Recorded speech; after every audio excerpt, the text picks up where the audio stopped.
Depreciation, Section 32(1)(2). Conditions to claim depreciation. Now basically, it's not necessary that the asset which you have will always be eligible for depreciation. In order to claim that depreciation also, there are certain conditions which are to be satisfied. So let us look at them as to what are the conditions which are to be satisfied before depreciation can be claimed by an assessee. So the first and the most basic thing about depreciation is that depreciation is allowed on two categories of assets. The first one is tangible assets and the second is intangible asset. Okay.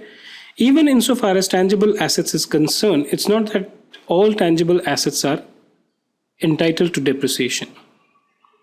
So tangible asset, let's first understand what's the meaning of tangible asset. Tangible is something which you can see, which you can touch, which you can feel. Okay, see, touch, feel. Okay.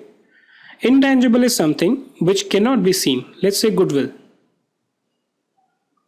Goodwill is the reputation of the business. You can't see goodwill. Unlike, let's say, a furniture. You can go and sit on furniture, but you can't go and sit on goodwill. Right? So it's an intangible, but definitely it helps in generating revenue to the business. So obviously, for a pizza or a burger chain which commands a huge amount of goodwill, the amount of money they can charge for the same quality of pizza vis-a-vis a person who's new into the business may not have that amount of goodwill will always be more. Right?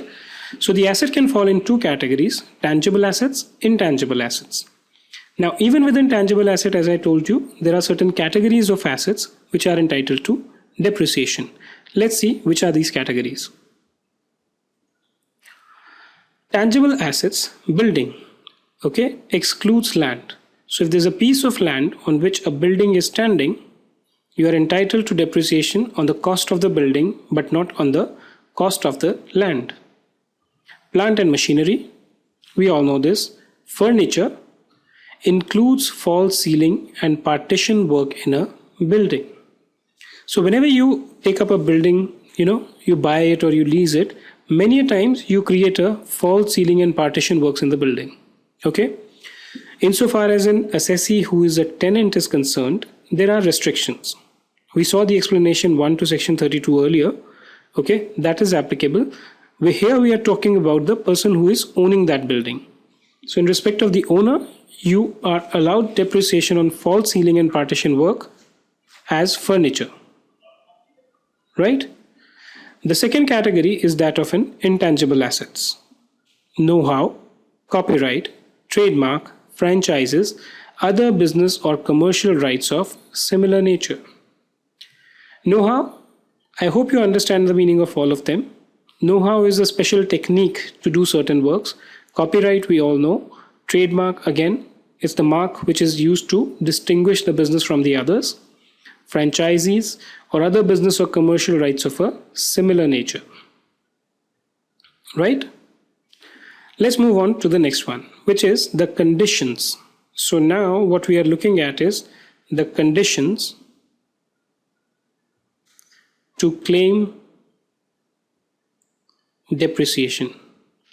So once an asset falls under either of the above categories, it's a tangible asset or it's an intangible asset, the next condition that you need to see to claim depreciation is whether or not the assessee or the asset satisfy each of these conditions.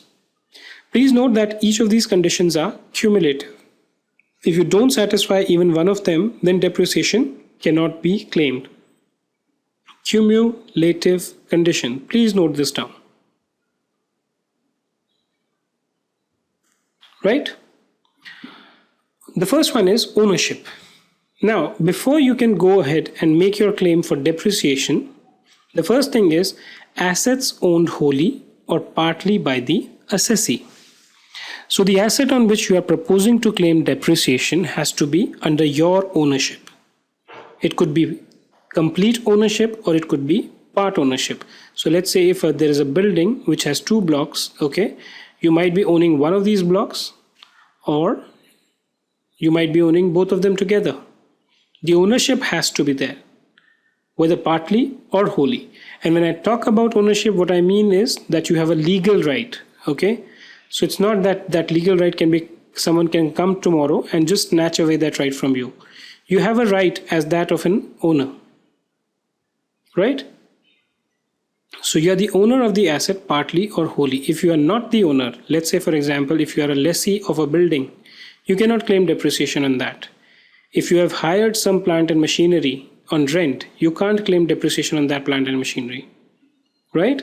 So the asset has to be owned wholly or partly by the assessee. Second condition is around usage. Asset should be used for the purpose of business or profession. If you are getting an asset and you are using it for your personal purposes, then it is not entitled to depreciation. Now, what constitutes use for the purpose of business or profession is a subjective concept. If you give it to an employee, then it is treated as use of business and profession. So let's say, for example, there's an employee and there's a company. The company gives him some residential premises. Very common. Mostly you see in case of governments, what happens is that the employees are given houses, okay, in which they live. So these residential premises will be said to be used for the purpose of business and profession because these are given to the employee, right?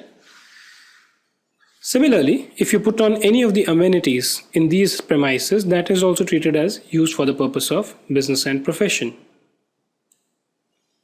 right? Value on which depreciation is allowed.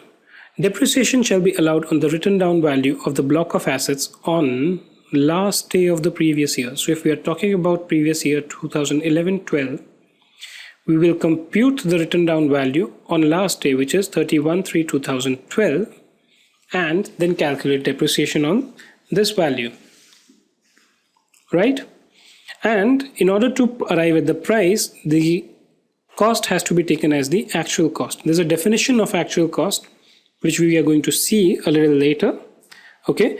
But the depreciation has to be allowed on written down value, 1, on the block of asset, 2, on the last day of the previous year, 3, and based on the actual cost. Each of these terms are explained subsequently. And the fourth is that this has to be calculated at the prescribed percentage, okay? So there is a complete schedule which gives as to for which category of assets. Let's say for example, for building, this is what is allowed. For plant and machinery, this is the rate of depreciation, and so on, right? So basically what you do is you calculate depreciation based on these 4 conditions, okay? Let us now move on to the next slide.